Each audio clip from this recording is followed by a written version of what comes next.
Nosso trabalho é sobre os antidepressivos. Eu sou a Vitória e vou iniciar a apresentação, e depois meus colegas André, Gisele e Tânia vão dar continuidade. O caso clínico é de uma paciente do sexo feminino, com estatura de 1,65 m e 80 kg. Ela tem como comorbidade dislipidemia e hipertensão. Procurou atendimento médico faz um mês, por apresentar episódios de ansiedade, tristeza sem motivo, desmotivação, insônia, ganho de peso, cansaço. Então ela foi encaminhada para a psiquiatria e foi diagnosticada com depressão. E aí se iniciou o tratamento com amitriptilina de 25 mg, 2 comprimidos à noite. Das medicações que ela faz uso é a simvastatina para controle da dislipidemia, o captopril e a hidroclorotiazida para controle da pressão, o omeprazol para alguns eventos gástricos e agora a amitriptilina, que foi prescrita na dosagem de 25 mg, 2 comprimidos à noite. Falando um pouco sobre a fisiopatologia da nossa doença de estudo. Então, a depressão ela se dá por conta de uma redução na concentração das monoaminas na fenda sináptica. Essas monoaminas elas são a serotonina, a noradrenalina e a dopamina. Então, como a gente pode ver ali na figura abaixo, a depressão ela pode ser expressa pela redução no afeto positivo, por exemplo, como a diminuição da felicidade, da energia e do entusiasmo. E essa redução no sentimento positivo está relacionada com a disfunção da noradrenalina ou com a disfunção da dopamina. Por outro lado, a depressão ela pode ser resultado do afeto negativo, como a culpa, medo e ansiedade. E os neurotransmissores envolvidos são a noradrenalina e a serotonina. Então a gente pode perceber que a noradrenalina está relacionada tanto com a redução do sentimento positivo quanto com o aumento do sentimento negativo. Enquanto a dopamina está relacionada exclusivamente com a redução do sentimento positivo e a serotonina com o aumento do sentimento negativo. As causas da depressão são bem diversas, mas a gente sabe que o fator genético é bem relevante e demonstrou um aumento de 70% para o desenvolvimento da doença.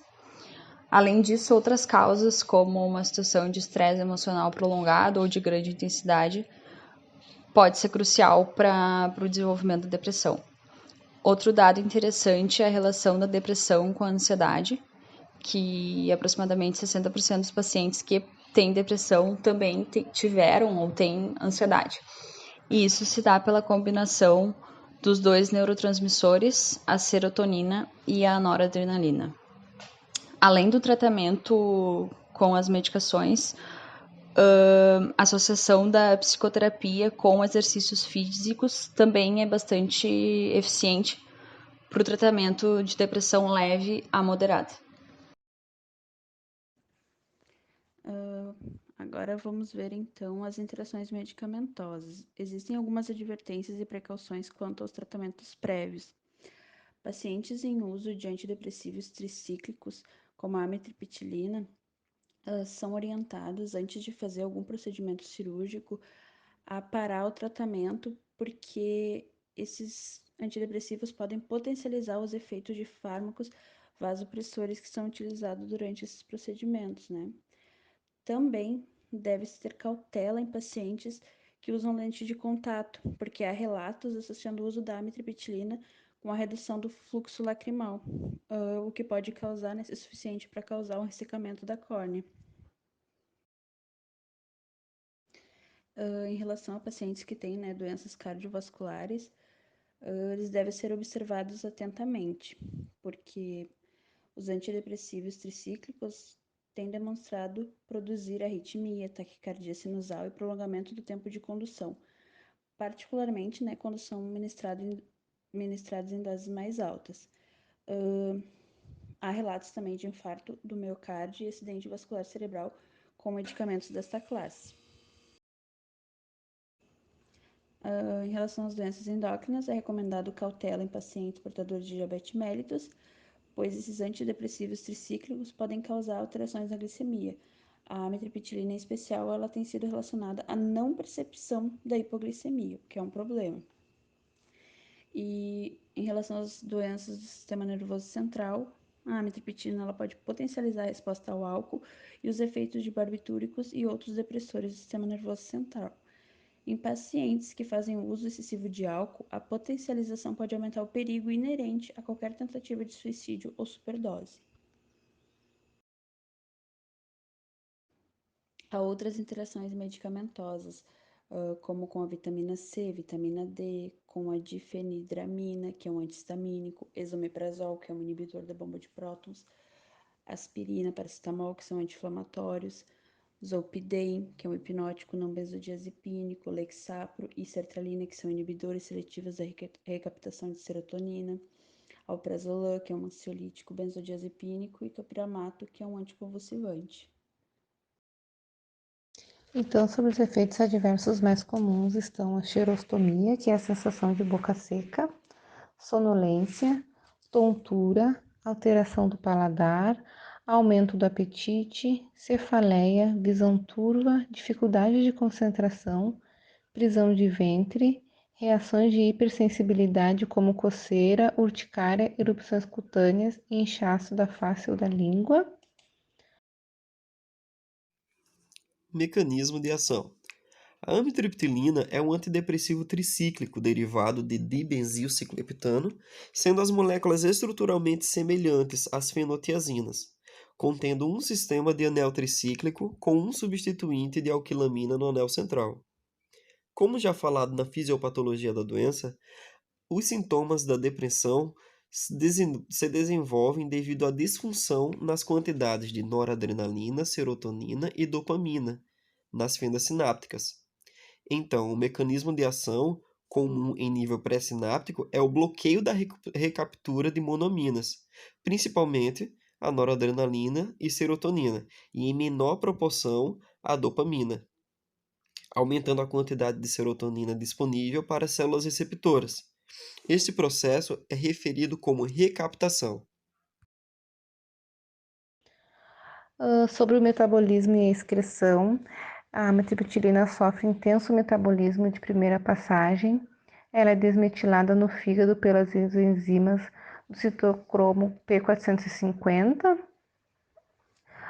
Em seu metabólito primário, a nortriptilina. Outras vias de metabolização da amitriptilina incluem a hidroxilação pela CYP2D6 e a N-oxidação. E ela é excretada pela urina, cerca de 50 a 66% do medicamento em 24 horas, como glicuronídeo ou sulfato, conjugado de metabólitos. E a meia-vida é de 9 a 27 horas. A depressão é um problema de saúde muito comum, de modo que organizações de saúde estabelecem protocolos para o melhor manejo, avaliação da situação do paciente e tratamento. O tratamento medicamentoso pode ser acompanhado de terapias complementares, como acupuntura, terapia e atividades físicas, entre outros. Tudo para possibilitar a melhora da condição clínica do paciente.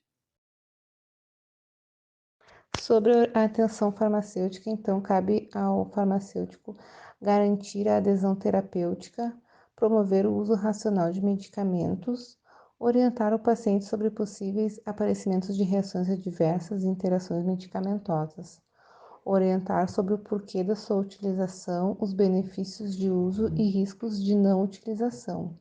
Explicar ao paciente que o efeito antidepressivo aparece dentro de 3 a 4 dias, podendo levar até 30 dias para desenvolver-se totalmente, porque às vezes o paciente acha que o efeito já vai acontecer de imediato e como não vê, às vezes, esse efeito imediato, pode achar que o medicamento não está fazendo efeito e deixar de usá-lo, né? Estimular também a prática de exercício físico, pois contribui ao tratamento, tanto na questão da depressão e pela questão também que, como essa paciente é dislipidêmica, então o exercício físico ajuda também na redução do colesterol. E o custo do tratamento, a amitriptilina, ela é disponível gratuitamente pelo SUS e pela rede privada Então, nós pesquisamos no laboratório Teuto de 13,80 a 25,80 e no laboratório da MS 13,74 a caixa com 30 comprimidos. O cloridrato de amitriptilina tem como medicamento de referência o triptanol, mas em mercado há vários similares equivalentes que estão sendo comercializados, seja na dose de 25 mg por comprimido ou 75 mg por comprimido, pelo laboratório Cristália, Brain Pharma, EMS e a Teuto brasileira.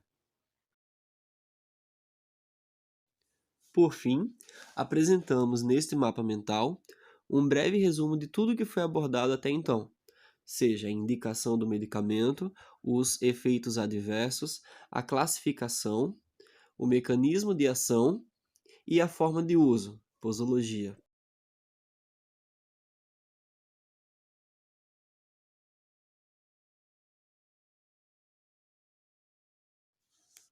Estas foram as referências utilizadas para a criação deste material.